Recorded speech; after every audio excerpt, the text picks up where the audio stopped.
நம்மளுடைய பார்வையில சிலது நாற்றம் எடுத்தது போல தோணும், சிலது பட்டு போனது போல தோணும்,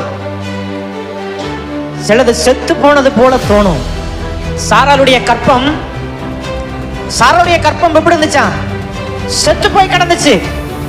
ஆனா ஆண்டவர் செத்து போனதையும் பார்க்கல, பட்டு போனதையும் பார்க்கல. நான் தொட்டா சரியா என்ன நம்புறியா? ஆபிரகாமுக்கு பலன் இல்ல. ஆபிரகாம் பட்டு போன மரம், சாராருடைய கற்பம் செத்து போன கற்பம். ரெண்டையும் வச்சுதான் உலகத்துல ஒரு பெரிய சந்ததியை உண்டாக்குறது தேவ திட்டம். ஏமா பட்டு போனதையும் செத்து போனதையும் வச்சுதான் தேவன் மறுபடியும் ஆரம்பிக்கிறாரு. ஆபிரகாமே, வயசாயிடுச்சு, முடிஞ்சிருச்சு உன் நிலைய. என்னுடைய சரீரம் செத்து போயிடுச்சு நீ நினைக்கலாம், பட்டு போயிடுச்சு நீ நினைக்கலாம். இல்ல இல்ல,